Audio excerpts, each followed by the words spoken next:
They by Rudyard Kipling. One view called me to another. One hill talked to its fellow, half across the county, and since I could answer at no more trouble than the snapping forward of a lever, I let the county flow under my wheels.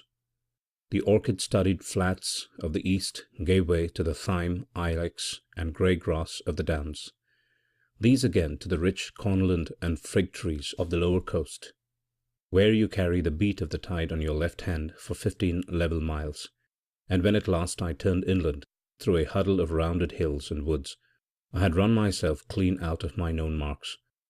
Beyond that precise hamlet which stands godmother to the capital of the United States, I found hidden villages where bees, the only things awake, boomed in 80-foot lindens that overhung grey Norman churches, miraculous brooks diving under stone bridges built for heavier traffic than would ever vex them again, tied barns larger than their churches, and an old smithy that cried out aloud how it had once been a hall of the Knights of the Temple. Gypsies I found on a common where the gorse, bracken, and heath fought it out together up a mile of Roman road, and a little further on I disturbed a red fox rolling dog-fashion in the naked sunlight. As the wooded hills closed about me, I looked up in the car to take the bearings of that great down, whose ringed head is a landmark for 50 miles across the Low Countries. I judged that the lie of the country would bring me across some westward running road that went to his feet, but I did not allow for the confusing vales of the woods. A quick turn plunged me first into a green cutting brimful of liquid sunshine, next into a gloomy tunnel where last year's dead leaves whispered and scuffled about my tires. The strong hazel stuff meeting overhead had not been cut for a couple of generations at least, nor had any axe helped the moss-cankered oak and beech to spring above them. Here the road changed frankly into a carpeted ride on whose brown velvet-spent primrose clumps showed like jade, and a few sickly white-stalked bluebells nodded together. As the slope favoured, I shut off the power and slid over the whirled leaves, expecting every moment to meet a keeper. But I only heard a jay, far off, arguing against the silence under the twilight of the trees. Still the track descended. I was on the point of reversing and working my way back on the second speed ere I entered in some swamp, when I saw sunshine through the tangle ahead and lifted the brake. It was down again at once.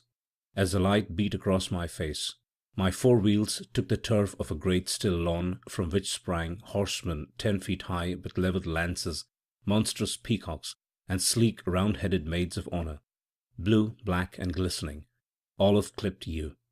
Across the lawn, the marshalled woods besieged it on 3 sides, stood an ancient house of lichened and weather-worn stone, with mullioned windows and roofs of rose-red tile.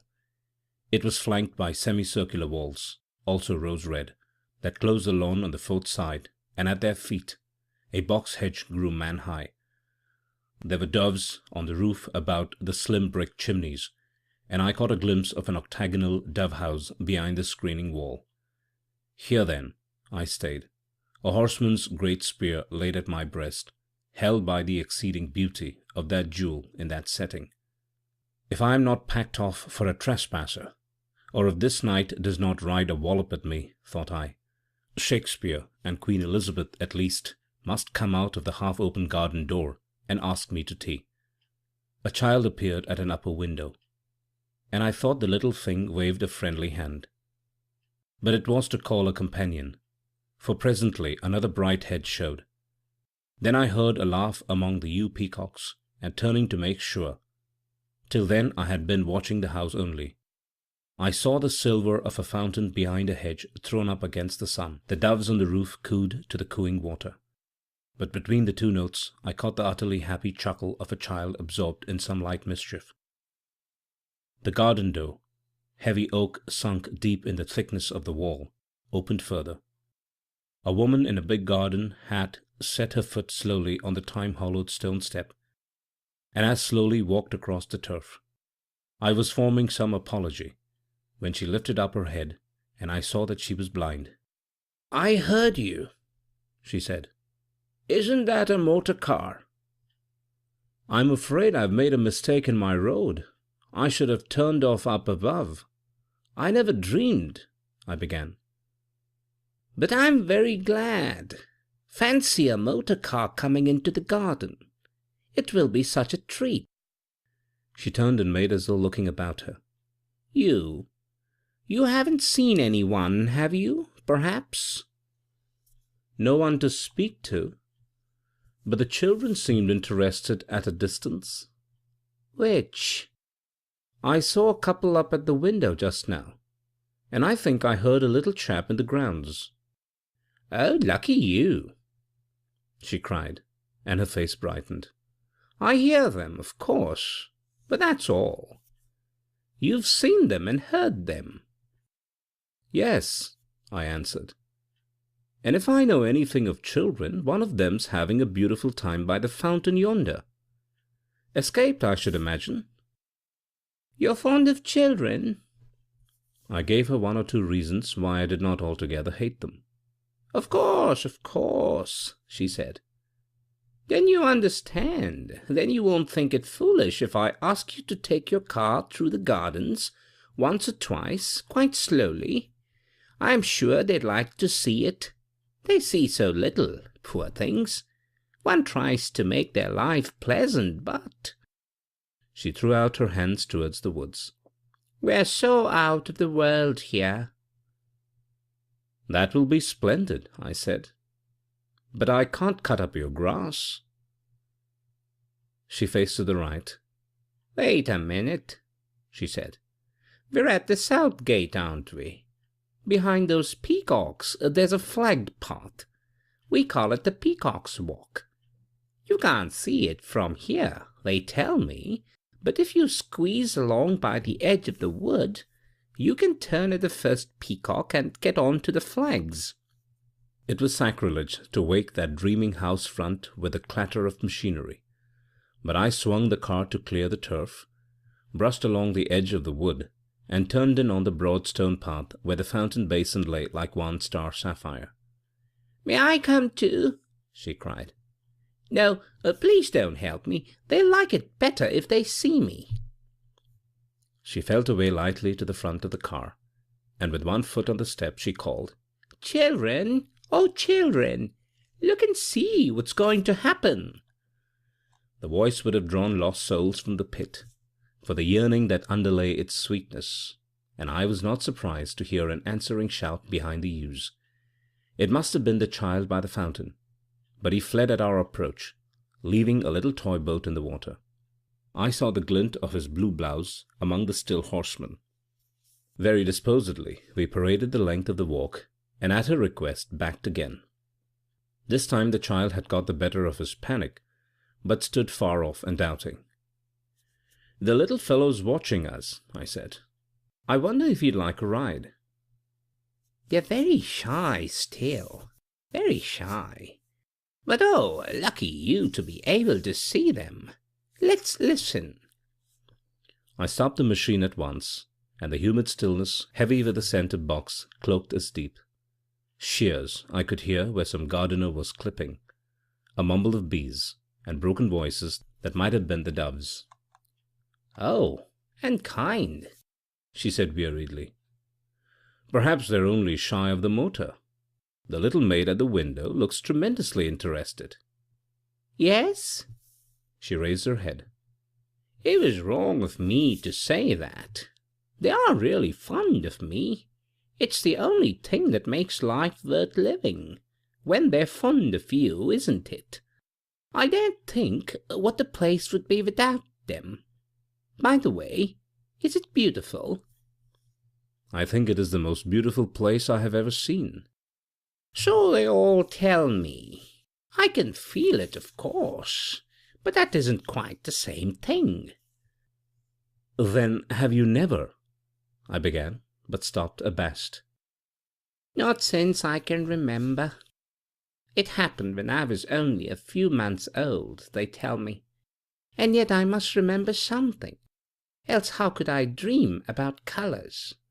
I see light in my dreams and colours, but I never see them.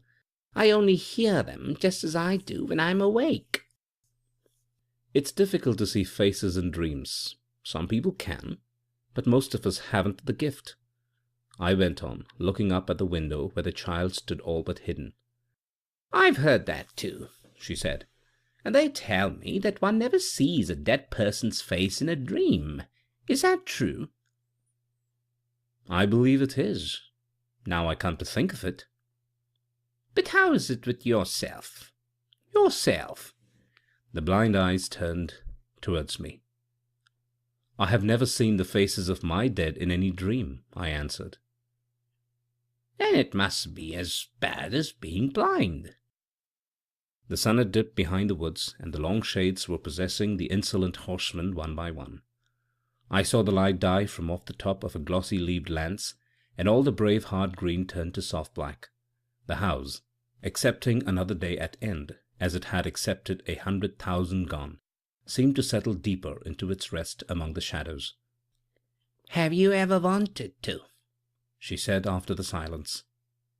Very much sometimes, I replied. The child had left the window as the shadows closed upon it. Ah, so have I, but I don't suppose it's allowed. Where'd you live? Quite the other side of the county, 60 miles and more, and I must be going back. I've come without my big lamp. But it's not dark yet. I can feel it.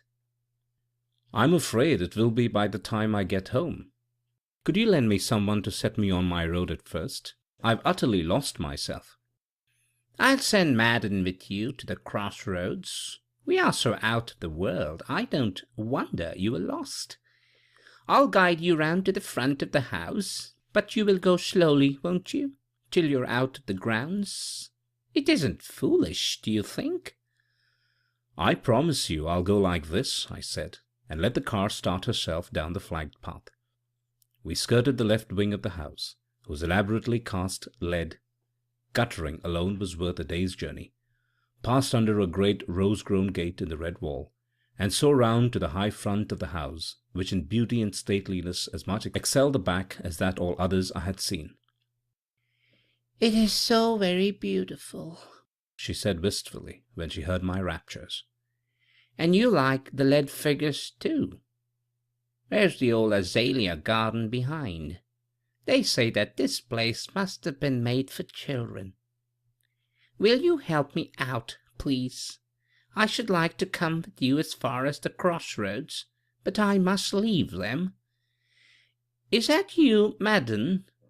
I want you to show this gentleman the way to the crossroads. He has lost his way, but he has seen them. A butler appeared noiselessly at the miracle of the old oak that must be called the front door, and slipped aside to put on his hat.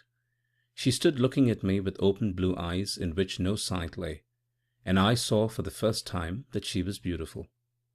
Remember, she said quietly, if you are fond of them, you will come again.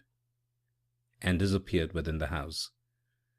The butler in the car said nothing till we were nearly at the lodge gates, where, catching a glimpse of a blue blouse in a shrubbery, I swerved amply, lest the devil that leads little boys to play should drag me into child murder. "Excuse me," he asked of a sudden, "but why did you do that, sir?" "The child yonder." "Our young gentleman in blue?" "Of course. He runs about a good deal. Did you see him by the fountain, sir?" "Oh, yes, several times. Do we turn here?" "Yes, sir. And did you happen to see them upstairs, too?" "At the upper window, yes." "Was that before the mistress came out to speak to you, sir?" "A little before that. Why do you want to know?" He paused a little. "Only to make sure that they had seen the car, sir. Because with children running about, though I am sure you are driving particularly careful, there might be an accident. That was all, sir. Here are the crossroads. You can't miss your way from now on." "Thank you, sir. But that isn't our custom, not with—" "I beg your pardon," I said, and thrust away the British silver. "Oh, it's quite right with the rest of them as a rule. Good-bye, sir." He retired into the armour-plated conning tower of his caste and walked away, evidently a butler solicitous for the honour of his house, and interested, probably through a maid, in the nursery.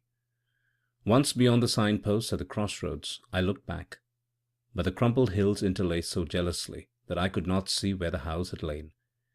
When I asked its name at a cottage along the road, the fat woman who sold sweetmeats there gave me to understand that people with motor cars had small right to live, much less to go about talking like carriage folk. They were not a pleasant-mannered community. When I retraced my route on the map that evening, I was a little wiser. Hawkins' Old Farm appeared to be the survey title of the place, and the Old Country Gazetteer, generally so ample, did not allude to it. The big house of those parts was Hodnington Hall, Georgian with early Victorian embellishments, as an atrocious steel engraving attested. I carried my difficulty to a neighbour, a deep-rooted tree of that soil, and he gave me a name of a family which conveyed no meaning. A month or so later I went again, or it may have been that my car took the road of her own volition.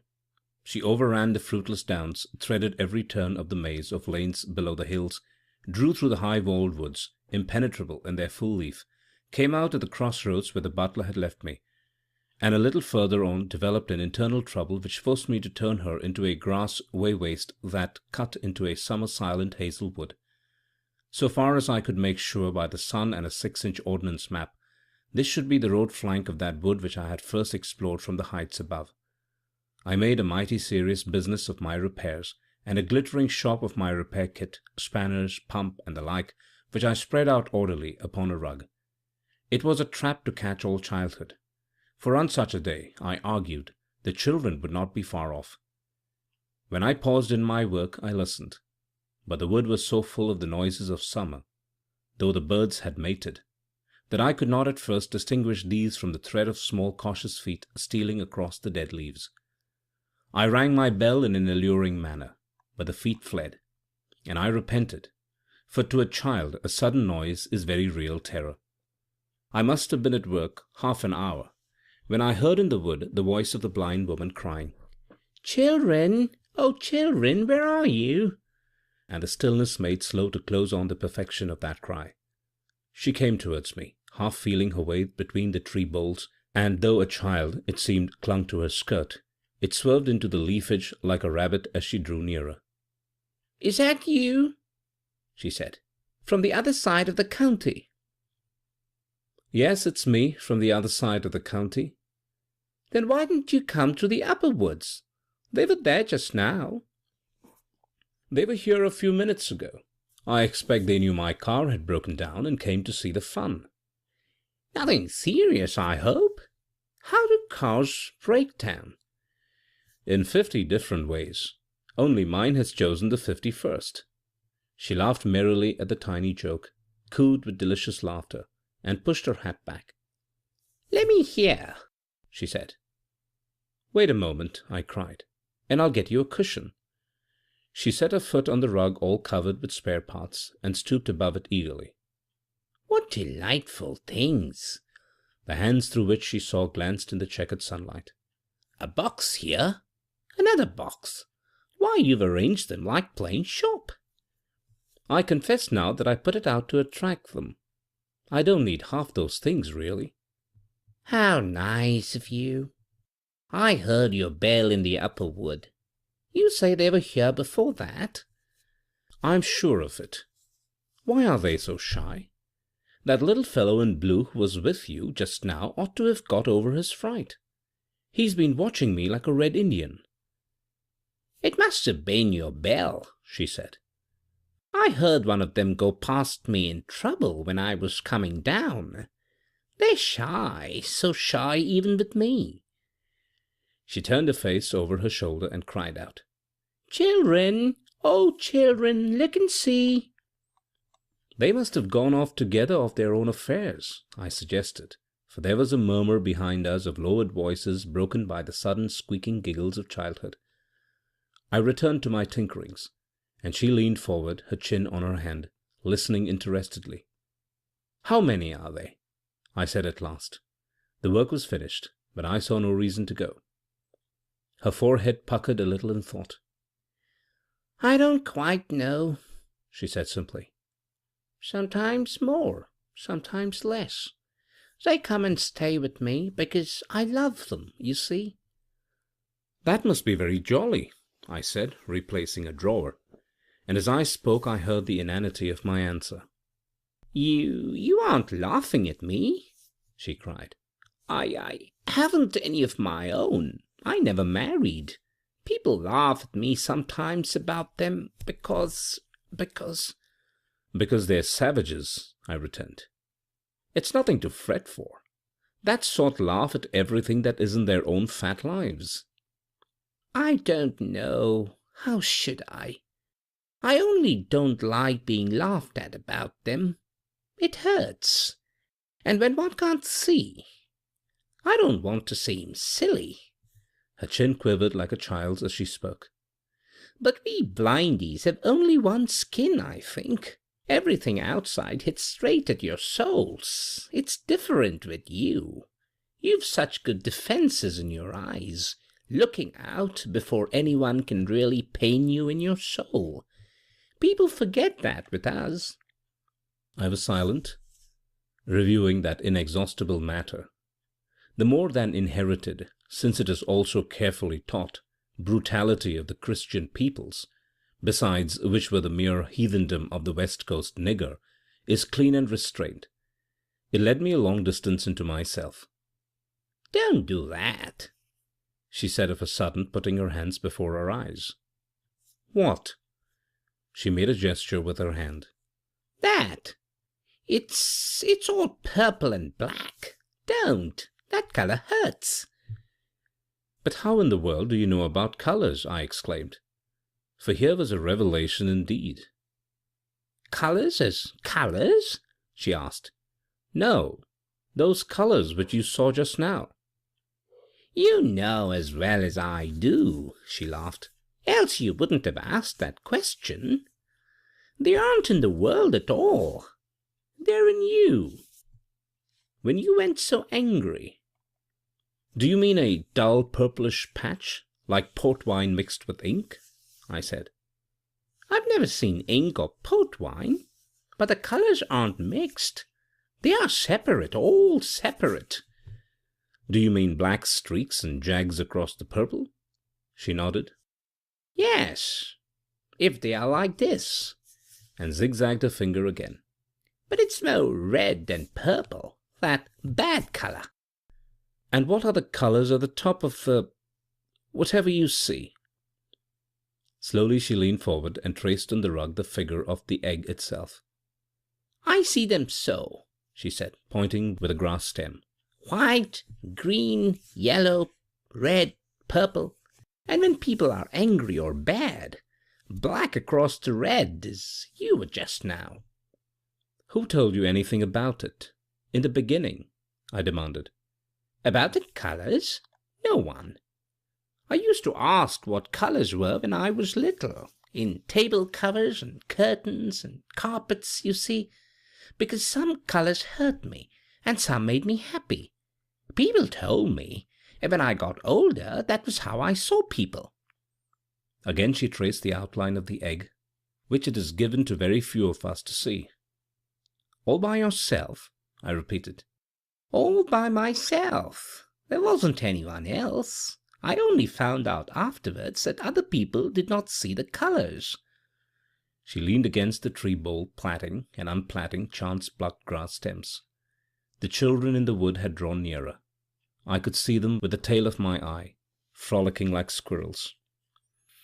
Now I am sure you will never laugh at me, she went on after a long silence. Nor at them. Goodness, no, I cried, jolted out of my train of thought.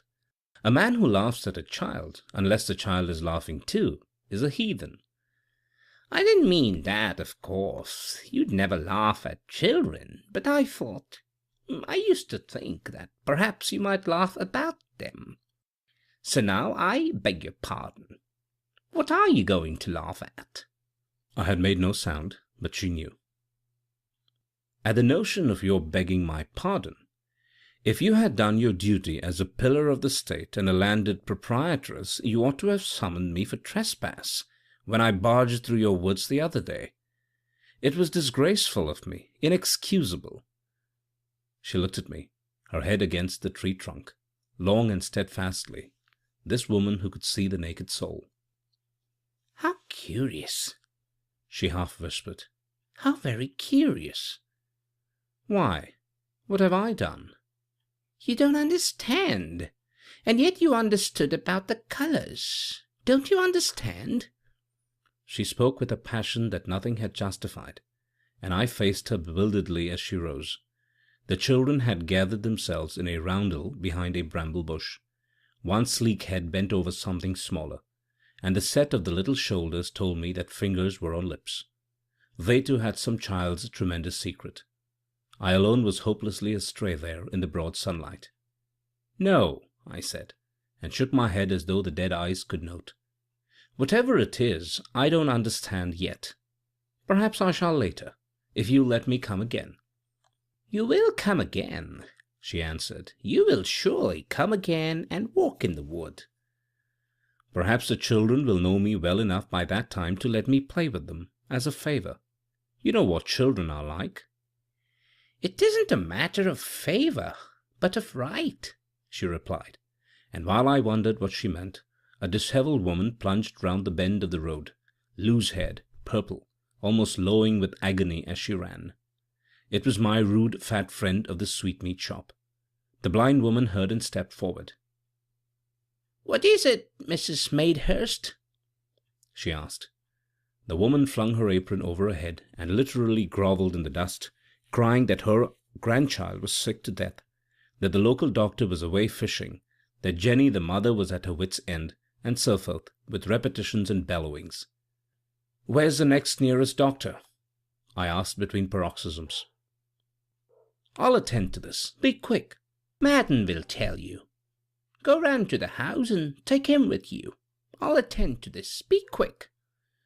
She half supported the fat woman into the shade. In 2 minutes I was blowing all the horns of Jericho under the front of the House Beautiful, and Madden in the pantry rose to the crisis like a butler and a man. A quarter of an hour at illegal speeds caught us a doctor 5 miles away. Within the half-hour we had decanted him, much interested in motors, at the door of the sweetmeat shop, and drew up the road to await the verdict. "Useful things, cars," said Madden, all man and no butler. "If I'd had one when mine took sick, she wouldn't have died." "How was it?" I asked. "Croup. Mrs. Madden was away. No one knew what to do. I drove 8 miles in a tax cart for the doctor. She was choked when we came back. This God has saved her. She'd have been close on 10 now." "I'm sorry," I said. "I thought you were rather fond of children from what you told me going to the crossroads the other day."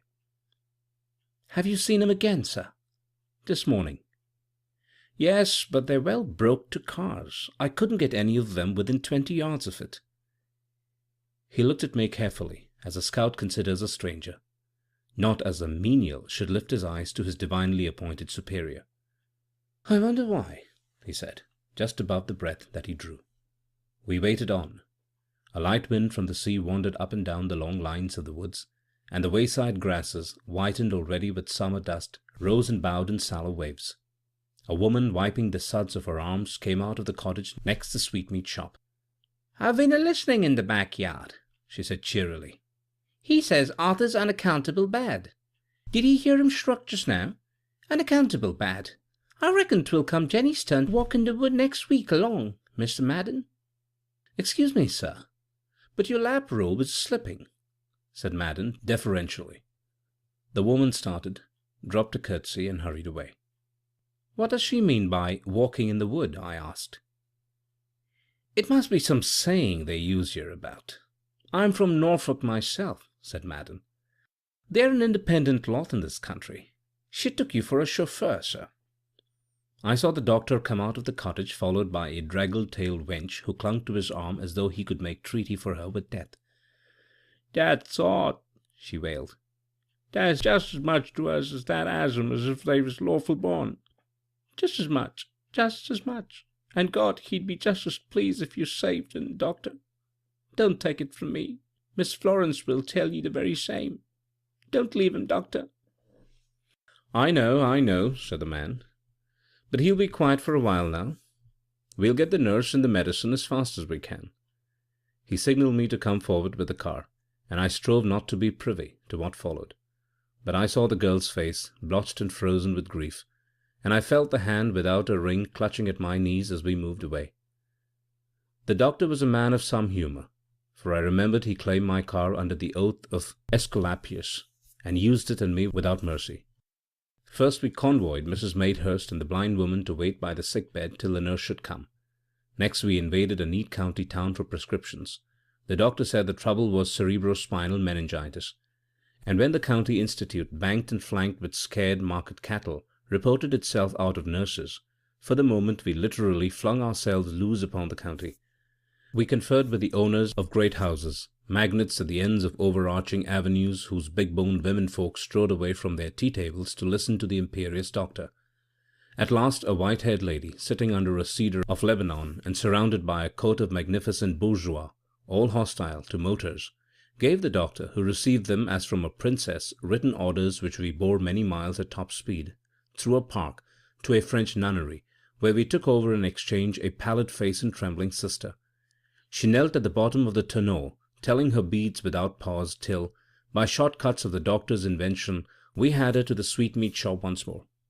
It was a long afternoon crowded with mad episodes that rose and dissolved like the dust of our wheels, cross-sections of remote and incomprehensible lives through which we raced at right angles, and I went home in the dusk, wearied out, to dream of the clashing horns of cattle, round-eyed nuns walking in a garden of graves, pleasant tea-parties beneath shaded trees, the carbolic-scented grey-painted corridors of the county institute, the steps of shy children in the woods, and the hands that clung to my knees as the motor began to move.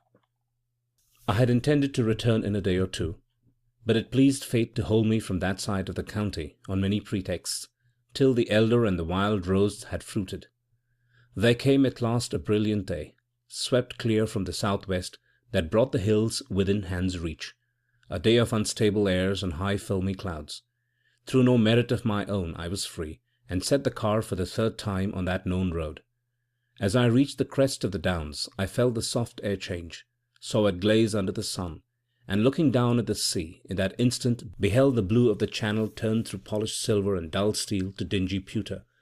A laden collier hugging the coast steered outward for deeper water, and across copper-coloured haze I saw sails rise one by one on the anchored fishing fleet. In a deep dence behind me an eddy of sudden wind drummed through sheltered oaks, and spun aloft the first dry sample of autumn leaves. When I reached the bench road the sea fog fumed over the brick-fields, and the tide was telling all the groans of the gale below Ushant. In less than an hour summer England vanished in chill grey. We were again the shut island of the north, all the ships of the world bellowing at our perilous gates, and between their outcries ran the piping of bewildered gulls. My cap dripped moisture, the folds of the rug held it in pools or sluiced its way in runnels, and the salt rime stuck to my lips. Inland the smell of autumn loaded the thickened fog among the trees, and the drip became a continuous shower. Yet the late flowers, mallow of the wayside, scabious of the field, and dahlia of the garden, showed gay in the mist, and beyond the sea's breadth there was little sign of decay in the leaf. Yet in the villages the house-doors were all open, and bare-legged, bare-headed children sat at ease on the damp doorsteps to shout "Pip, pip" at the stranger. I made bold to call on the sweetmeat shop, where Mrs. Maidhurst met me with a fat woman's hospitable tears. Jenny's child, she said, had died 2 days after the nun had come. It was, she felt, best out of the way, even though insurance offices, for reasons which she did not pretend to follow, would not willingly insure such stray lives. Not but what Jenny didn't tend to Arthur as though he'd come all proper at the end of the first year, like Jenny herself. Thanks to Miss Florence, the child had been buried with a pomp which, in Mrs. Maidhurst's opinion, more than covered the small irregularity of its birth. She described the coffin within and without, the glass hearse, and the evergreen lining of the grave. "But how's the mother?" I asked. "Jenny? Oh, she'll get over it. I've felt that way with 1 or 2 of my own. She'll get over. She's walking in the wood now." In this weather? Mrs. Madehurst looked at me with narrowed eyes across the counter. "I don't know, but it opens the heart yes, it opens the heart. That's where losing and bearing come so alike in the long run, we do say." Now the wisdom of the old wives is greater than that of all the fathers, and this last oracle sent me thinking so extentedly as I went up the road that I nearly ran over a woman and a child at the wooded corner by the lodge gates of the House Beautiful. "Awful weather," I cried as I slowed dead for the turn. "Not so bad," she answered placidly out of the fog. "Mine's used to 'em. You'll find yours indoors, I reckon." Indoors, Madden received me with professional courtesy, and kind inquiries for the health of the motor, which he would put under cover. I waited in a still nut-brown hall, pleasant with late flowers and warmed with the delicious wood fire, a place of good influence and great peace. Men and women may sometimes, after great effort, achieve a creditable lie, but the house, which is their temple, cannot say anything save the truth of those who had lived in it. A child's cot and a doll lay on the black and white floor, where a rug had been kicked back. I felt that the children had only just hurried away, to hide themselves, most like, in the many turns of the great adzed staircase that climbed stately out of the hall, or to crouch at gaze behind the lions and roses of the carven gallery above. Then I heard her voice above me, singing as the blind sing, from the soul. "In the pleasant orchard closes." And all my early summer came back at the call. "In the pleasant orchard closes. God bless all our gains, we say, but may God bless all our losses. Better suits with our degree." She dropped the marring fifth line and repeated, "Better suits with our degree." I saw her lean over the gallery, her linked hands white as pearl against the oak. "Is that you? From the other side of the county?" she called. "Yes, me from the other side of the county," I answered, laughing. "What a long time before you had to come here again," one hand lightly touching the broad rail. "It's 2 months and 4 days. Summer's gone." "I meant to come before, but fate prevented." "I knew it. Please do something to that fire. They won't let me play with it, but I can feel it's behaving badly. Hit it." I looked on either side of the deep fireplace, and found but a half-charred hedge stake with which I punched a black log into flame. "It never goes out, day or night," she said, as though explaining. "In case anyone comes in with cold toes, you see." "It's even lovelier inside than it was out," I murmured. The red light poured itself along the age-polished dusky panels till the Tudor roses and lions of the gallery took colour and motion. An old eagle-topped convex mirror gathered the picture into its mysterious heart, distorting afresh the distorted shadow, and curving the gallery lines into the curves of a ship. The day was shutting down in half a gale as the fog turned to stringy scud. Through the uncurtained mullions of the broad window I could see valiant horsemen of the lawn rear and recover against the wind that taunted them with legions of dead leaves. "Yes, it must be beautiful," she said. "Would you like to go over it? There's still light enough upstairs." I followed her up the unflinching wagon-wide staircase to the gallery, whence opened the thin-fluted Elizabethan doors. "Feel how they put the latch down low for the sake of the children." She swung a light door inward. "By the way, where are they?" I asked. "I haven't even heard them today." She did not answer at once. Then, "I can only hear them," she replied softly. "This is one of their rooms. Everything ready, you see." She pointed into a tall timbered room. There were little low gate tables and children's chairs. A doll's house, its hooked front half open, faced a great dappled rocking horse, from whose padded saddle it was but a child's scramble to the broad window-seat overlooking the lawn. A toy gun lay in a corner beside a gilt wooden cannon. "Surely they've only just gone," I whispered. In the failing light a door creaked cautiously. I heard the rustle of a frock and the patter of feet. Quick feet through a room beyond. heard that?" she cried triumphantly. "Did you? Children, oh children, where are you?" The voice filled the walls that held it lovingly to the last perfect note. But there came no answering shout such as I had heard in the garden. We hurried on from room to oak-floored room, up a step here, down 3 steps there, among a maze of passages, always mocked by our quarry. One might as well have tried to work an unstopped warren with a single ferret. There were bolt-holes innumerable, recesses in walls, embrasures of deep slitten windows now darkened, whence they could start up behind us, an abandoned fireplace 6 feet deep in the masonry, as well as a tangle of communicating doors.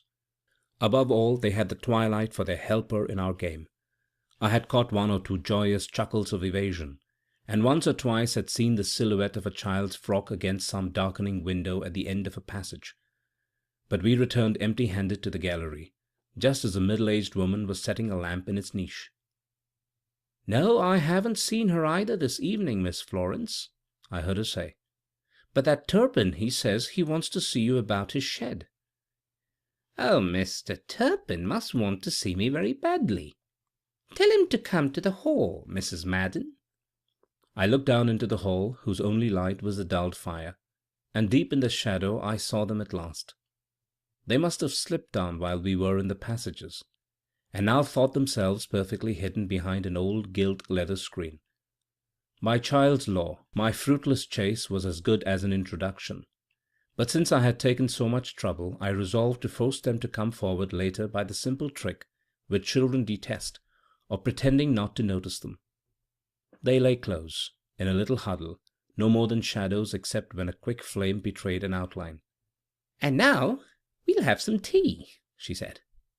"I believe I ought to have offered it to you at first, but one doesn't arrive at manners, somehow, when one lives alone and is considered peculiar."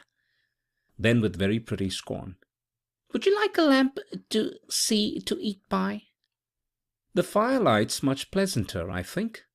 We descended into that delicious gloom, and Madden brought tea.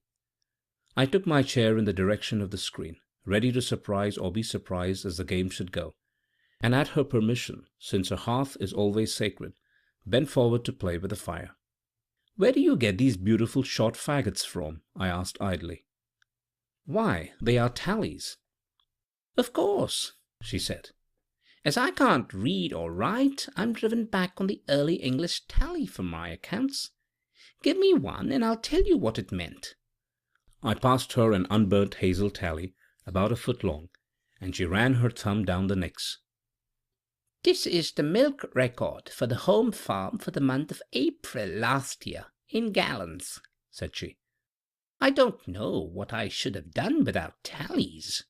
An old forester of mine taught me the system. It's out of date now for everyone else, but my tenants respect it.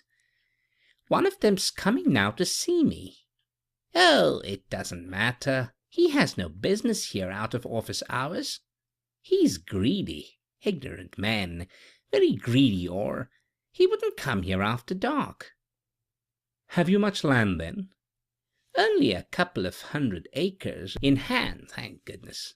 The other 600 are nearly all let to folk who knew my folk before me. But this Turpin is quite a new man, and a highway robber." "But are you sure I shan't be—" "Certainly not. You have the right. He hasn't any children." "Ah, the children," I said, and slid my low chair back till it nearly touched the screen that hid them. "I wonder whether they'll come out for me."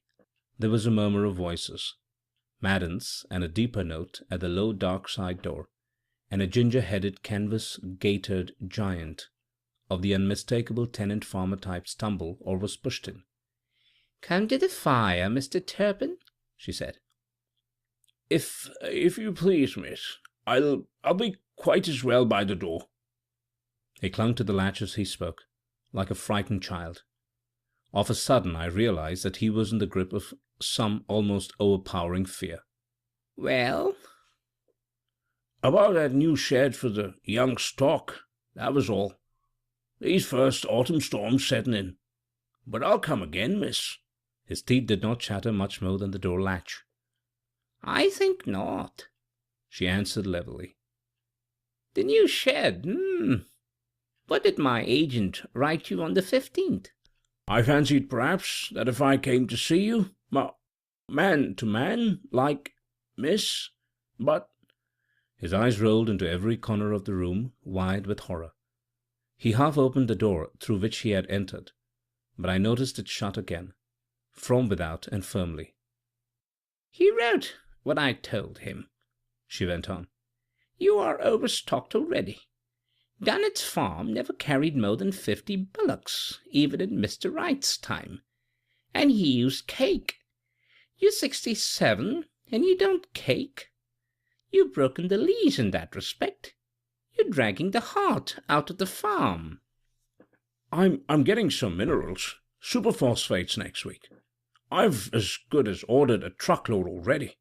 I'll go down to the station tomorrow about 'em. Then I can come and see you man to man, like, miss, in the daylight. That gentleman's not going away, is he?" He almost shrieked. I had only slid the chair a little further back, reaching behind me to tap on the leather of the screen. But he jumped like a rat. "No. Please attend to me, Mr. Turpin." She turned in a chair and faced him with his back to the door. It was an old and sordid little piece of scheming that she forced from him. His plea, for the new cowshed at his landlady's expense, that he might with the covered manure pay his next year's rent out of the valuation after, as she made clear, he had bled the enriched pastures to the bone. I could not but admire the intensity of his greed. When I saw him out facing for its sake whatever terror it was that ran wet on his forehead, I ceased to tap the leather, was indeed calculating the cost of the shed, when I felt my relaxed hand taken and turned softly between the soft hands of a child. So at last I had triumphed. In a moment I would turn and acquaint myself with those quick-footed wanderers. The little brushing kiss fell in the centre of my palm, as a gift on which the fingers were, once, expected to close. As to all faithful half-reproachful signal of a waiting child not used to neglect even when grown-ups were busiest, a fragment of the mute code devised very long ago. Then I knew. And it was as though I had known from the first day when I looked across the lawn at the high window. I heard the door shut. The woman turned to me in silence, and I felt that she knew. What time passed after this, I cannot say. I was roused by the fall of a log, and mechanically rose to put it back. Then I returned to my place in the chair very close to the screen. "Now you understand," she whispered across the packed shadows. "Yes, I understand now, thank you." I only hear them. She bowed her head in her hands. I have no right, you know, no other right. I have neither borne nor lost, neither borne nor lost. "Be very glad, then," said I, for my soul was torn open within me. Forgive me. She was still, and I went back to my sorrow and my joy. It was because I loved them so, she said at last brokenly. That was why it was, even from the first, even before I knew that they were all I should ever have, and I loved them so. She stretched out her arms to the shadows and the shadows within the shadow. They came because I loved them, because I needed them. I must have made them come. Was that wrong, think you? No, no. I grant you that the toys and all that sort of thing were nonsense. But I used to so hate empty rooms myself when I was little. She pointed to the gallery. And the passages all empty. How could I ever bear the garden door shut? Suppose— "Don't, for pity's sake, don't," I cried. The twilight had brought a cold rain with gusty squalls that plucked at the leaded windows. And the same thing with keeping the fire in all night. I don't think it's so foolish, do you? I looked at the broad brick hearth, saw, through tears I believe, that there was no unpassable iron on or near it, and bowed my head. I did all that and lots of other things, just to make believe. Then they came. I heard them. But I didn't know that they were not mine by right till Mrs. Madden told me. The butler's wife? What? One of them I heard she saw and knew. Hers. Not for me. I didn't know at first. Perhaps I was jealous.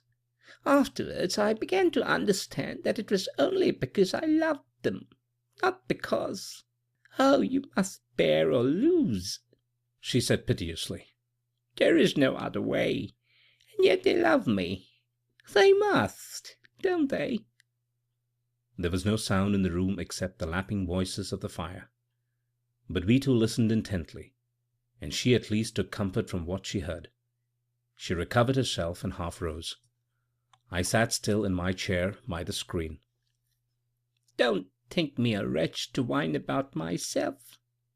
But I'm all in the dark, you know, and you can see. In truth, I could see, and my vision confirmed me in my resolve, though that was like the very parting of spirit and flesh. Yet a little longer I would stay, since it was the last time. You think it is wrong, then? She cried sharply, though I had said nothing. Not for you. 1,000 times no. For you it is right. I am grateful to you beyond words. For me it would be wrong. For me only. Why? She said, but passed her hand before her face as she had done at our second meeting in the wood. Oh, I see. She went on simply as a child. For you it would be wrong. Then, with a little indrawn laugh, And do you remember, I called you lucky, once, at first. You who must never come here again. She left me to sit a little longer by the screen, and I heard the sound of her feet die out along the gallery above.